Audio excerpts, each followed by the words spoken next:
여러분 안녕하세요. 오늘은 우리 교과서의 가장 마지막 글인 가짜뉴스, 뉴스의 얼굴을 한 흑색 선전이라는 본문을 같이 배워보도록 하겠습니다. 이 글은 다양한 특성의 글 읽기, 그 중에서도 다양한 매체 자료 읽기 단원에 속해 있는 글인데요. 우리는 매체라는 단어를 굉장히 많이 접해봤죠. 매체의 정의는 무엇일까요? 여기 적어놓은 걸 보면 사람들의 생각이나 정서, 정보와 지식 등을 다수의 사람에게 전파하여 공유할 수 있도록 하는 수단이라고 했습니다. 그러면 우리 인류가 사용한 가장 기본적인 매체가 무엇이 있었을까요? 언어도 매체의 일종이라고 할 수 있고, 그리고 예전 사람들은 책을 통해서 자신들의 정보와 지식을 공유할 수 있도록 했겠죠? 그러면 현대사회로 넘어오면 매체는 어떻게 됐을까요? 굉장히 다양해졌겠죠? 그래서 우리가 매일 사용하는 인터넷이라든지 아니면 유튜브 등의 굉장히 다양해진 매체를 통해서 우리는 우리들의 생각이나 정서 그리고 정보와 지식을 공유할 수 있게 되었습니다. 이것과 관련된 내용은 212페이지부터 213페이지까지 나와 있으니까 본문을 한번 교과서에서 읽고 나서 우리 가짜뉴스라는 글을 보면 더 좋을 것 같습니다. 자, 그러면 우리가 오늘 읽을 글 가짜뉴스, 뉴스의 얼굴을 한 흑색 선전이라는 글은 어떤 글이냐면 기사문의 일종입니다. 우리가 인터넷을 통해서 또는 신문을 통해서 접할 수 있는 기사문의 일종인데 이 글을 다 함께 배워보도록 할게요. 그리고 본문에 들어가기 전에 선생님이 하나 이벤트는 아니고 이벤트라고 할 수 있겠죠? 우리 본문을 읽다 보면 굉장히 어려운 단어들이 많이 나오는데 선생님이랑 같이 밑줄 치면서 읽은 단어들의 사전적인 의미를 노트에 적어 와서 선생님한테 검사를 받으면 간식을 주도록 하겠습니다. 자, 그래서 먼저 첫 번째로 밑줄 친 단어는 흑색 선전이라는 단어입니다. 이렇게 핑크색으로 형광펜 표시를 한 단어들을 노트나 책 어디 귀퉁이에다가 사전적인 의미를 적어서 오면 저한테 오면 돼요. 간식을 주도록 하겠습니다. 자, 그러면 다음으로 한번 넘어가 볼게요. 우리가 올해 굉장히 힘든 시기를 보내고 있죠. 코로나 때문에 다들 몸도 마음도 지쳐 있을 거라고 생각 듭니다. 그러니까 자가진단도 잊지 말고 하고 수업을 마저 듣도록 하세요. 우리가 이제 코로나로 인해서 올해 초부터 관련한 가짜 뉴스들이 굉장히 많이 퍼졌습니다. 선생님도 카톡으로 이제 춘천의 어떤 지역에 확진자가 발생을 했는데 어떤 경로로 인해서 걸렸다더라. 이런 식으로 되는 문자를 받은 적도 있고 또 코로나 관련해서 굉장히 많은 가짜 뉴스들이 퍼졌었어요. 이거는 경상남도에서 코로나 관련한 뉴스가 퍼졌던 것을 기사로 가지고 왔는데 그 지역에서 이제 어떤 사람이 코로나를 걸렸는데 그 사람의 남동생이 현재 중국 우한에 거주하고 있고 그 사람이 병원에서 근무한다라는 내용이 적힌 가짜 뉴스가 카카오톡으로 퍼졌다. 그래서 관련자들이 처벌을 받았다. 벌금형을 받았다라는 내용의 기사였습니다. 이런 식으로 가짜뉴스는 우리 실생활에 굉장히 많이 침투해 있고 쉽게 접할 수 있습니다. 그러면 가짜뉴스가 발생하는 원인이 무엇일까요? 그리고 우리가 매체를 통해서 이런 가짜뉴스를 받았을 때 어떻게 접해야 될지, 어떻게 받아들여야 될지를 한번 생각해 보도록 하겠습니다. 그래서 오늘의 학습 목표는 두 가지인데요. 첫 번째는 가짜뉴스의 발생 원인을 매체의 특성과 관련지어서 이해를 해보는 것입니다. 두 번째는 다양한 매체를 통해서 주어지는 정보를 주체적이고 그리고 비판적으로 수용하는 방법을 한번 생각해 보면서 읽어보도록 하겠습니다.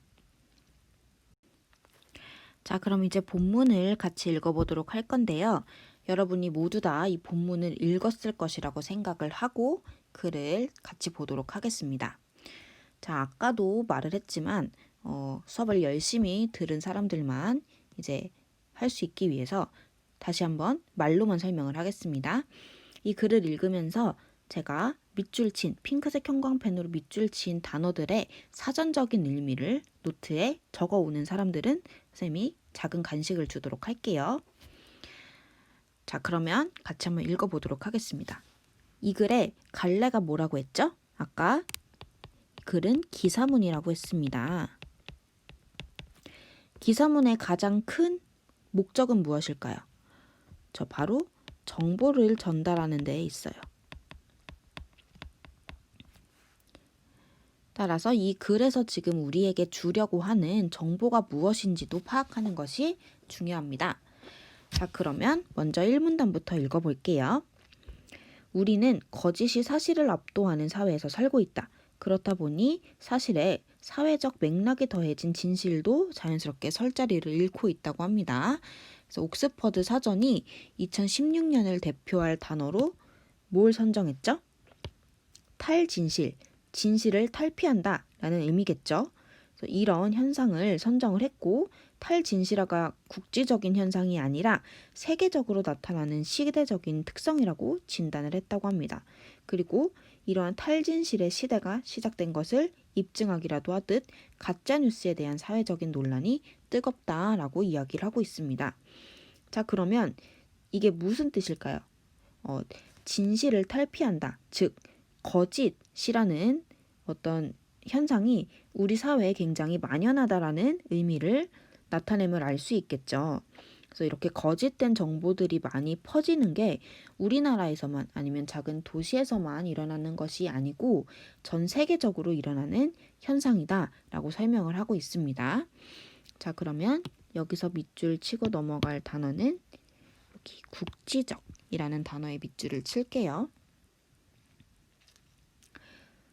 자, 그러면 이 1문단은 우리가 기사문의 도입이라고 할 수 있는데 이 도입부에서 얘기하는 게 어떤 내용이었을까요? 우리가 지금 살고 있는 시대는 어떤 시대예요? 탈진실의 시대에서 가짜 뉴스가 어떤 논란이 되는지를 설명을 하고 있었습니다.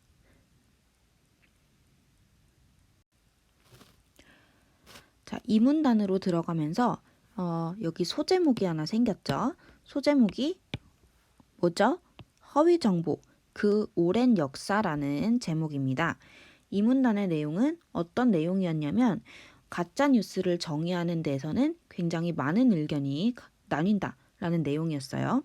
작게는 언론사의 오보에서부터 인터넷상의 뜬 소문까지 굉장히 넓은 의미의 영역 안에서 우리가 사용을 하고 있다는 거죠. 그래서 전문가들은 이런 가짜 뉴스에 대해서 기준을 정하고 범위를 좁히지 않으면 나쁜 일들이 생길 것이다. 비생산적인 논란이 가중될 것이다 라고 지적을 합니다. 그래서 2017년 2월에 한국언론학회랑 한국언론진흥재단 주최로 열린 토론회가 있었는데 여기서는 가짜뉴스를 어떻게 정의했죠? 정치 경제적인 이익을 위해서 의도적으로 언론 보도의 형식을 하고 유포된 거짓 정보라고 정의를 하였다고 합니다. 그럼 여기서 가장 우리가 주목해야 될 점은 뭘까요? 가짜 뉴스를 정의했다는 사실이겠죠? 그래서 가짜 뉴스의 정의에 대해서 이렇게 확인을 할 수 있었습니다. 자, 그럼 여기서도 우리가 찾아보아야 할 단어의 밑줄 한번 쳐볼게요. 어디에 밑줄을 쳐볼까요? 자, 먼저 여기 어디 갔지? 가중될 수밖에 없다. 그리고 여기 언론사의 오보. 그리고 여기 뜬 소문까지 밑줄을 치고 넘어가도록 하겠습니다. 이 문단은 가짜뉴스가 무엇인지에 대해서 정의를 내리는 내용이었습니다.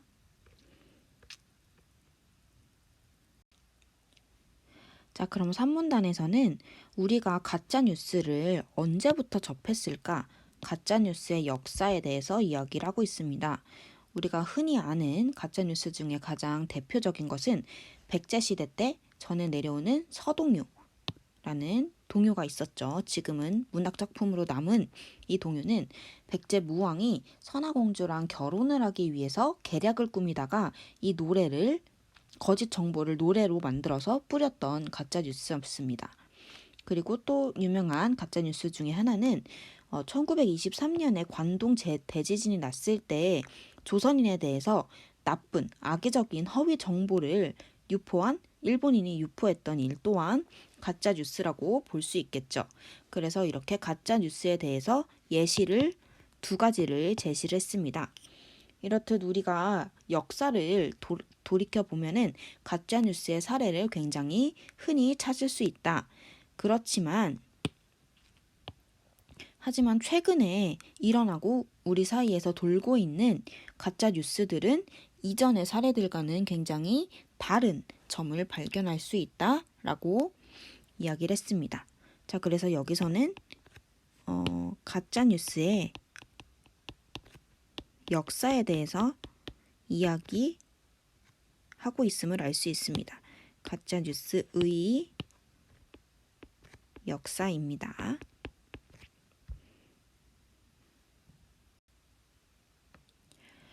자, 그러면 우리는 21세기를 살고 있고 굉장히 다양한 매체가 발달을 한 시대에 살고 있습니다. 그럼 21세기형 가짜뉴스, 현재를 살고 있는 우리들은 어떤 매체들을 통해서 가짜뉴스를 받아봤는지 한번 생각을 해볼까요? 아까 기사에서도 봤듯이 먼저 카카오톡과 같은 메신저로 우리는 뉴스를 받곤 합니다. 그리고 이 외에도 구글이라든지 네이버라든지 다음과 같은 인터넷 포털 사이트에 진짜 기사처럼 정식 기사의 얼굴을 한 가짜 뉴스들을 쉽게 접할 수 있습니다. 이런 식으로 우리는 가짜 뉴스를 예전과 같은 동요나 입소문과 같은 과거의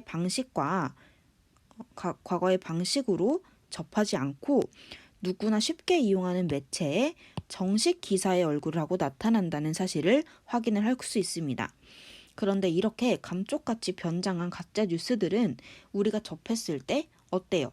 일단 쉽게 접할 수 있고 유통이 쉽고 또 우리가 믿기도 쉽죠. 그래서 이런 일들은 우리가 뉴스를 접하는 경로가 전통적인 매체에서 디지털 매체 쪽으로 옮겨가면서 나타난 일이라는 것을 확인을 할 수 있습니다.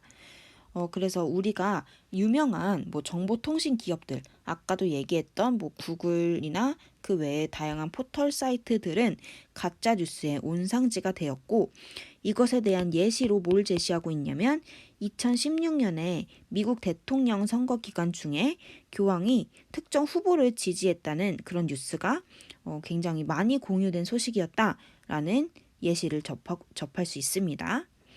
자, 그럼 여기서도 우리가 밑줄을 한번 단어에 치고 넘어가 볼 텐데요. 개인적으로 찾아보면 될 것 같습니다. 자, 그럼 첫 번째로 어떤 단어가 있을까요? 맹위에 밑줄을 치고 그리고 온상지에도 밑줄을 치겠습니다. 네, 이렇게 밑줄 치면 될 것 같고요. 우리 여기 4문단까지 끊어서 본문 첫 번째에 해당한다는 것을 확인을 할 수 있습니다.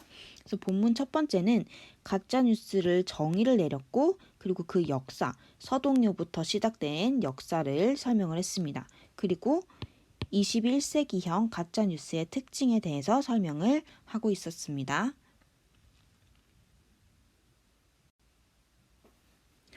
자, 그럼 다섯 번째 문단부터 함께 확인을 해보도록 할게요. 여기서부터는 누가 왜 가짜뉴스를 만드나 라는 새로운 소제목이 붙었습니다. 우리가 코로나라는 문제에 대해서 가짜뉴스가 퍼지면 기사를 받고 친구들이나 가족들에게 공유를 하면서 야, 이거 봐, 이렇대 라는 식으로 피드백을 빨리빨리 하곤 하죠. 그리고 이 외에도 아까 교과서에 나왔던 예시처럼 2016년 미국 대통령 선거에 교황이 특정 후보자를 지지했다라는 가짜 뉴스가 돌 때 바로바로 퍼지고 굉장히 많은 사람들이 관심을 갖곤 합니다. 이런 식으로 우리는 가짜 뉴스에 대해서 굉장히 뜨거운 관심을 가지지만 그 정체는 굉장히 모호하죠. 어떤 뉴스가 가짜였는지도 모르고 누가 왜 만들었는지 아는 사람도 굉장히 적습니다. 그런데 한 언론의 분석에 따르면 2016년에 아까 그 교황이 특정 후보자를 지지했다는 그 미국 대선 기간 중에 가짜 뉴스가 공유된 수는 870만 건으로 굉장히 많았던 것을 확인할 수 있었습니다. 그런데 이거는 그 나라의 주요 언론사가 공유했던 뉴스의 숫자를 굉장히 앞선 수치, 그러니까 주요 언론사의 뉴스 확인한 것보다 더 많은 수였다는 것을 확인할 수 있죠. 많은 사람들이 제대로 된 정보를 공유받지 못했다는 말이라는 것을 확인을 할 수 있습니다. 그러면 우리가 이제 앞에서 1문단에서 확인을 했던 내용이 무엇이었냐면 거짓이 사실을 압도하는 사회이다 라는 근거가 될 수 있다는 내용을 지금 보여주고 있는 겁니다. 즉 가짜 뉴스는 어떤 정체인지 우리는 굉장히 확인할 수 없고 논란이 된다라는 내용이었죠. 자, 근데 이 계속해서 나오고 있는 예시, 2016년에 미국 대선을 뒤흔든 이런 가짜 뉴스의 사태는 그 진원지가 밝혀졌다고 합니다. 바로 어디냐면 지리적인 진원지는 마케도니아에 위치한 벨레스라는 소도시라고 했어요. 근데 그 범인이 누구였어요? 여기에 거주하는 10대 후반의 청소년이었다고 합니다. 이들은 미국의 극우 성향의 엉터리 뉴스 사이트나 누리소통망의 글을 끌고 모아서 적절히 짜깁기 하고 윤색해서 뉴스를 만들고 그리고 유포를 한 거예요. 그래서 어떤 소도시에 살고 있는 청소년들에게 전 세계 사람들이 농락을 당한 셈이죠. 그래서 영국의 일간지가 조사한 바로는 이 벨레스라는 소도시에서 100개 이상의 가짜 뉴스 사이트가 개설되고 운영되었다고 전달을 했습니다. 그래서 이렇게 청소년, 어떻게 보면 영향력이 없어 보이는 한 명의 청소년들이 가짜 뉴스를 만들었는데 이것의 파급력은 어마어마했다라는 것을 보여주는 사례입니다. 자, 그럼 여기서도 우리 단어에 한번 밑줄을 치고 넘어가 보도록 할게요. 여기서는 첫 번째로 진원지에 밑줄을 치고 두 번째는 짜깁기 그리고 윤색에도 밑줄을 치도록 하겠습니다. 자, 그러면 이 작은 도시에 살고 있는 청소년들이 벨레스라는 지역의 청소년들이 이러한 가짜 뉴스를 생산한 이유는 무엇일까요? 그 이유가 굉장히 단순하다라고 이야기를 했습니다. 이 사람들은 정치적으로 어떤 후보를 지지해서가 아니고 또 누가 미국 대통령이 되는 것이 중요해서가 아니고 왜 판매를 했어요? 이런 가짜 뉴스를 왜 유포를 했냐면 가짜 뉴스가 돈이 되었기 때문입니다. 그래서 이 아이들은 정말 단순하게 경제적인 이익에 의해서만 돈을 벌기 위해서만 가짜 뉴스를 만들고 유포를 한 것입니다. 그래서 이러한 시장 논리에 따라서 우리는 시장에서 어떤 물건을 구매해요? 나에게 이익이 되는 물건, 내가 이득을 취할 수 있는 물건을 사곤 하잖아요.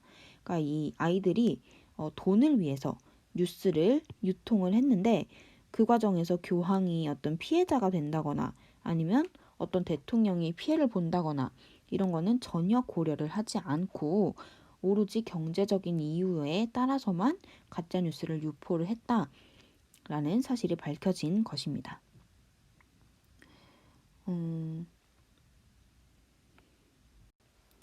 자, 그러면 도대체 왜 이런 가짜 뉴스가 돈이 되는 걸까라고 지금 질문을 던지고 있습니다. 그리고 이 질문에 대해서 답을 하는 형식으로 내용이 전개가 되겠죠. 왜 이 가짜 뉴스가 돈이 될까요? 뉴스랑 관련된 돈은 대부분 어디에서 광고하죠? 광고에서 발생을 하죠. 우리가 유튜브를 켜면은 어떤 영상을 재생하기 전에 항상 이 광고가 재생되곤 하는데 굉장히 짜증나지만 어쩔 수 없이 봐야만 하죠. 이런 식으로 광고주들이 이제 광고 뉴스 사이트에 직접 광고를 하지는 않지만 어떻게 해요? 이런 중개업체에 돈을 지불을 하면 중개업체는 금액에 따라서 광고를 배치하겠죠. 비싼 광고는 좀 더 시간을 많이 준다거나 아니면 인기 많은 영상에 그 광고를 배치를 함으로써 더 많은 사람들이 보게 하는 전략을 짜곤 할 겁니다. 그래서 높은 조회수가 나오는 사이트일수록 높은 금액의 광고를 배치를 하곤 할 거예요. 그래서 뉴스가 범람하는 상황에서 바쁜 현대인들은 선택과 집중을 할 수밖에 없기 때문에 좀 더 눈길이 가는 내가 관심이 있는 뉴스를 더 많이 사게 된다는 이야기였습니다. 그럼 여기서도 먼저 단어의 밑줄을 치고 넘어갈게요. 여기 팔문단이 길어서 이렇게 두 페이지에 잘랐어요. 여기서 어떤 단어의 밑줄을 칠 거냐면 먼저 중개라는 단어의 밑줄을 치고 그리고 배치에도 밑줄을 칠게요. 그리고 범람에도 밑줄을 치고 넘어가도록 하겠습니다. 자, 그러면 다음 페이지로 넘어가면 자, 따라서라고 했어요.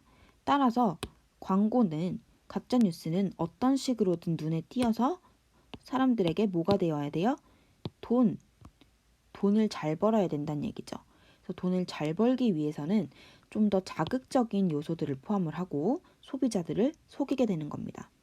그 내용이 굉장히 비윤리적이어도 또 진실이 아니라 가짜여도 사람들은 개의치 않습니다. 그 과정이 어땠든 간에 돈만 내면 성공이기 때문입니다. 그래서 이런 이유로 인해서 혐오나 선동과 같은 자극적인 요소를 담아서 만든 가짜뉴스가 판을 치게 되면서 우리 사회 구성원들의 통합을 방해하고 또 극단주의를 초래하기까지 한다고 합니다. 자, 그러면 여기서도 한번 밑줄을 치고 넘어가 보도록 하겠습니다. 여기서는 선동 그리고 극단주의와 초래에 밑줄을 칠게요. 이렇게 밑줄 치는 단어의 뜻을 찾아오면 됩니다. 그리고 이렇게 나에게 오지 않아도 글을 읽으면서 모르는 단어의 뜻을 찾아가면서 읽는 건 굉장히 중요한 거예요. 그러니까 우리가 영어 지문을 읽을 때도 모르는 단어에 항상 형광펜 치고 뜻을 찾아서 외워서 공부를 하잖아요. 국어도 마찬가지예요. 내가 모르는 단어가 있으면 일단 한국말이라서 영어보다는 이해하기가 쉽겠지만 이런 뜻인 것 같은데 라고 이렇게 모호하게 추론을 하는 것보다는 확실한 단어를 알고 넘어갈 때 좀 더 정확한 의미를 이해할 수 있고 내용 파악도 더 잘 할 수 있게 됩니다. 그러니까 꼭 모르는 단어를 찾아가면서 공부하는 습관을 기르도록 해야 돼요. 알았죠? 자, 그래서 이렇게 단어를 찾으면 되고 여기까지 팔문단까지 끊어서 우리가 본문 두 번째라고 정리를 할게요. 여기서는 가짜뉴스가 만들어지는 이유에 대해서 먼저 배웠습니다. 이유가 뭐였죠? 결국은 돈 그리고 이윤 때문이었습니다. 이런 이유로 우리가 가짜뉴스를 만들고 그것을 접하게 되는 겁니다. 그래서 이런 뉴스를 많이 접하게 되면 어떤 일들이 발생하죠? 여기서부터 보면 됩니다. 초록색으로 한번 형광펜을 칠게요. 사회 구성원들의 통합을 방해하고 극단주의를 초래하기까지 한다라는 결과가 발생을 하게 되는데 이거는 좋은 결과예요? 나쁜 결과예요? 나쁜 결과죠. 그래서 이것들을 우리가 폐해라고 정리를 할게요. 즉 가짜뉴스로 인해서 발생하는 사회적인 폐해에 대해서 설명을 하고 있었습니다. 구문단부터 나오는 필터 버블이라는 현상을 설명하기 위해서 선생님의 유튜브 채널을 켰습니다. 유튜브 채널 한번 같이 볼게요. 첫 번째 영상은 에스파의 블랙맘바 노래 되게 좋은 것 같아요. 두 번째는 지붕 뚫고 하이킥이라는 시트콤을 제가 요즘 다시 보고 있는데 제가 좋아할 줄 알고 이게 또 떴어요. 그리고 그 외에도 뭐 오은영 선생님의 브이로그, 이장원의 뭐 노래하는 영상, 내 이름은 김선순, 그리고 아이유 노래 영상, 건우 영상, 그리고 그 외에도 굉장히 많은 영상들이 제 채널에 떴는데 이거를 왜 여기에 띄었느냐는 거죠. 여기 나온 영상들은 이제 제가 평소에 한번 재생을 해서 봤거나 자주 봤던 영상들과 관련 있는 것들이에요. 그러니까 내가 좋아할 것 같은 것을 이 유튜브라는 채널이 나에게 맞춰서 개인화를 해서 제공을 해준 겁니다. 왜 이렇게 제공을 해줄까요? 인터넷에는 굉장히 많은 정보들이 떠다니죠. 그래서 어떤 소비자, 사용자의 취향에 맞는 것들을 발견하는 게 쉬운 일이 아니에요. 근데 내가 스마트폰을 이용해서 유튜브 채널을 이용해서 내가 좋아하는 것들을 직접 검색을 했다면 어떤 광고주들이나 이런 매체를 이용하는 사람들이 이 사람은 이런 취향이구나, 이걸 좋아하는구나, 이거를 굉장히 잘 걸러낼 수 있겠죠. 그러니까 스마트폰이라는 기기가 이 유튜브에서 내가 검색했던 기록들이 깔때기가 되어서 내가 좋아하는 것들만 걸러준다는 겁니다. 이런 거는 현대 사회에서 굉장히 중요한 거겠죠? 내가 어떤 정보를 좋아한다, 어떤 뭐 취향이 있다, 이걸 알게 되면 이 사람에게 맞는 개인화된 광고를 제시하기가 더 쉬워진다는 겁니다.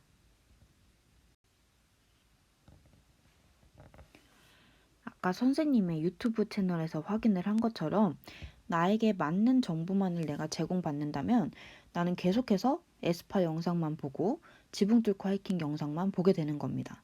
근데 이런 식으로 개인 맞춤형인 정보가 정보 처리 규칙에 의해서 나에게 제공이 될 때 특히 그게 정치 사회 분야의 어떤 뉴스와 만난다면 이런 필터 버블 현상을 어떻게 해요? 극대화한다는 겁니다. 자, 우리가 좀 나이가 지긋하신 분들이 단체 카톡방을 통해서 어떤 정보를 주고받는지 아시나요?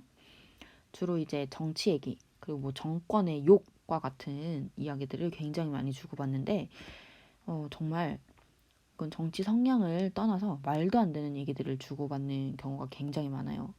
뭐다라고 말은 못하겠지만, 어쨌든 이런 식으로 가짜 뉴스를 굉장히 많이 퍼뜨리는 어르신들이 많습니다. 근데 그렇게 되면은 이제 그것이 사실인지 아닌지 진위 여부를 따진다기보다는 내가 뭘 좋아하는지 나의 호불호가 뉴스를 믿고 거르는 기준으로 강력하게 작용을 한다는 겁니다. 그러면 거짓이 잘못된 사실이 진실의 자리를 차지하게 되는 거죠. 이때 가짜 뉴스를 소비하는 것은 어떤 행위이기도 하다고 했죠. 여기서 심리적인 보상 행위이기도 하다고 합니다. 왜냐하면 이런 여론의 장에서 사람들의 의견이 교환이 되는 그런 곳에서 내 의견이 차지하는 위치를 확인하고 나랑 비슷하게 생각하는 사람들의 의견만을 받아들임으로써 내가 가지고 있는 어떤 심리적인 불안정성을 제거를 하려고 하는 행위입니다. 자, 그럼 여기서 단어에 한번 밑줄을 치고 넘어가 보도록 할게요. 신문단이 지금 2페이지에 나눠 있기 때문에 뒷문장도 같이 한번 확인을 해보겠습니다. 자, 그럼 여기서는 진위 여부를 한번 찾아보면 될 것 같습니다. 자, 그럼 뒤로 넘겨서 마저 확인을 해볼게요. 이렇게 내가 좋아하는 의견과 정보들만 받아들이면서 필터 버블 현상이 이렇게 증대가 되면은 뭐가 작용합니까? 확증 편향이 작용합니다. 그리고 내가 사실을 받아들이고 해석할 때도 편향적인 결과를 낳게 됩니다.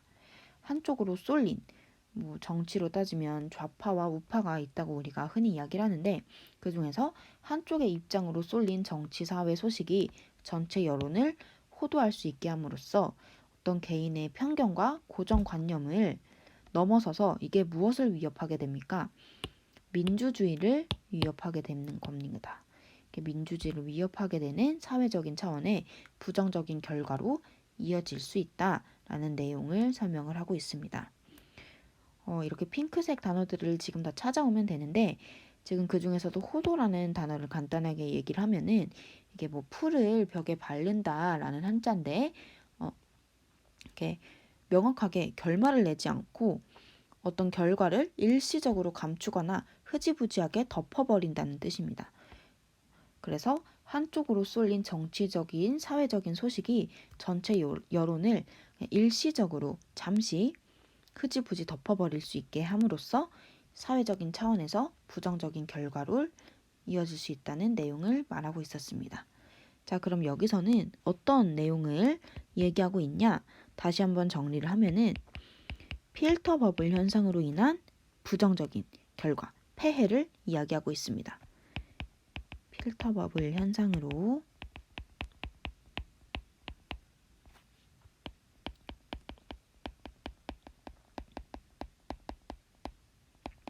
인한 폐해를 이야기하고 있습니다.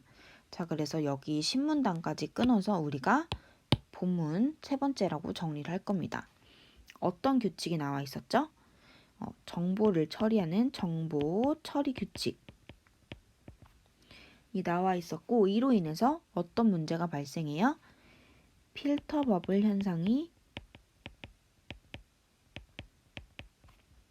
발생을 합니다. 그래서 이로 인한 문제점, 폐해에 대해서 이야기를 했습니다. 자, 이제 마지막 소제목이 나왔는데요. 가짜뉴스 걸러내기라는 소제목입니다. 글의 첫 번째 문단부터 나와 있었던 2016년에 있었던 미국 대선, 그때 가짜뉴스가 굉장히 많이 퍼졌다고 했죠. 그래서 그때 가짜뉴스의 유통과 확산이 민주주의에 굉장히 안 좋은 영향을 미쳤다면서, 그리고 또 많은 사람들이 그 뉴스를 믿었잖아요. 그래서 이런 누리소통망, SNS를 제공하는 기업들을 비판하는 여론이 굉장히 강해졌습니다.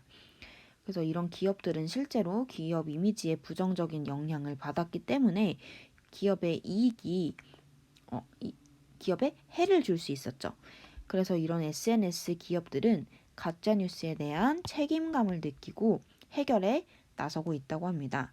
그래서 여기에서는 가짜뉴스를 어떻게 해결할 것인지에 대한 해결책들이 제시가 될 것이에요. 그러면 그 해결책들을 한번 같이 알아보도록 할게요.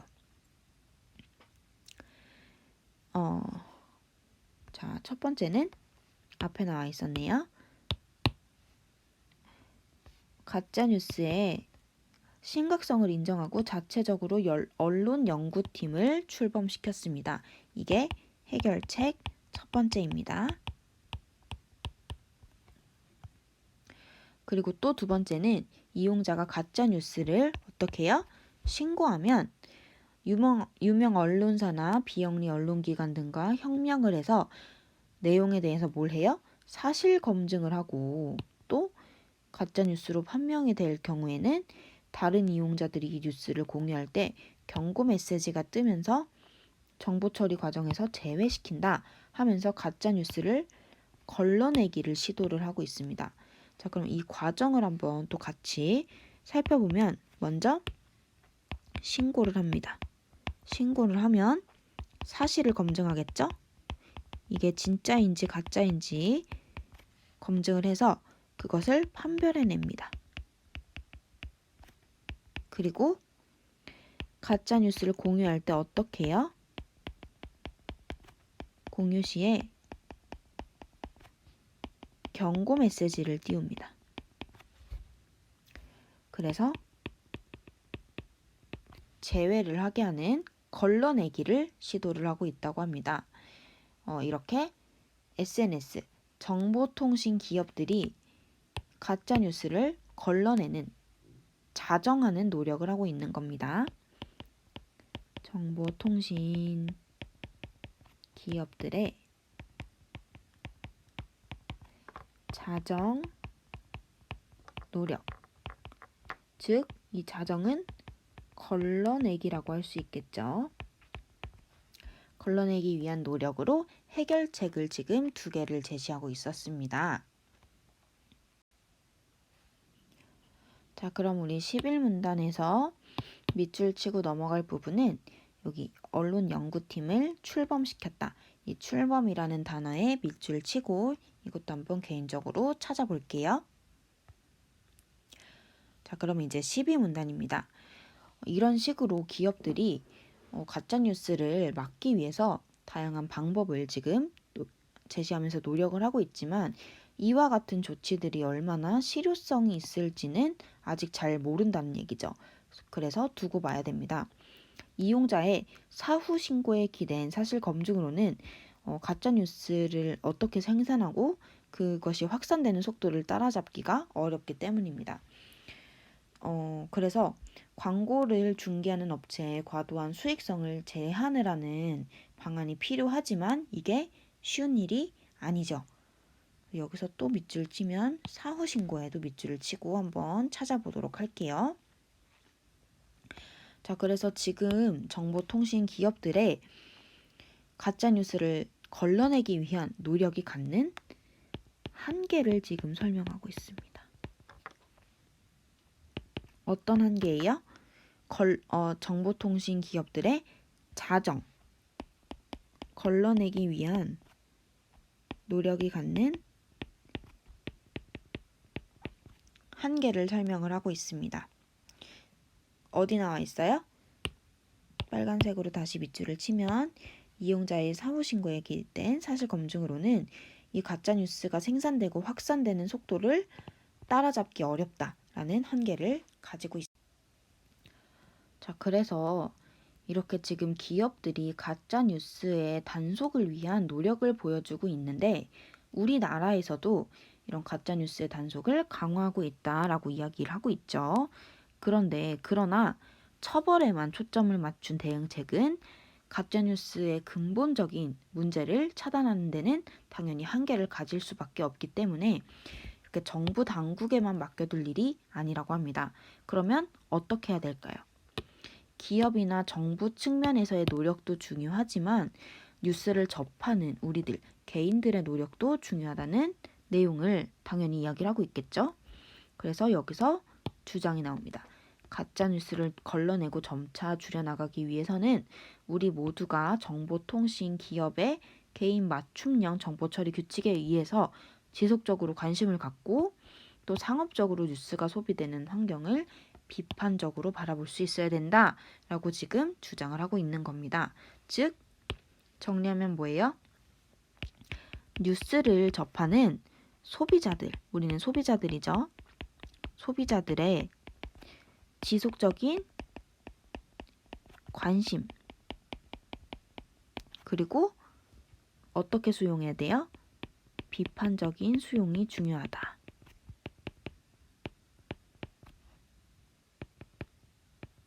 필요하다라고 이야기를 하고 있습니다. 그래서 개인의 노력이 중요하다는 것을 궁극적으로 지금 주장을 하고 있네요. 자, 다 이해됐죠? 자, 그래서 여기 13문단 마지막 문단까지 끊어서 본문 4번째라고 정리를 하고요. 최근 정보통신 기업들이 어떻게 노력을 하고 있어요? 가짜 뉴스들을 걸러내기 위한 자정 노력을 하고 있었죠. 그리고 뉴스 소비자들은 이러한 뉴스들을 어떻게 받아들여야 됩니까? 우리는 비판적으로 수용할 필요가 있죠. 그래서 사회 차원에서의 노력도 중요하지만 개인 차원의 노력도 중요하다는 내용을 주장을 하고 있었습니다. 자, 그럼 오늘 본문은 여기까지 확인을 했고요. 오늘 배운 내용을 다시 한번 복습하고 그리고 단어를 찾아보고 그리고 내일 우리가 함께 확인할 학습 활동 풀어오도록 해야 됩니다. 알았죠? 자, 그럼 오늘 수업 듣느라 다들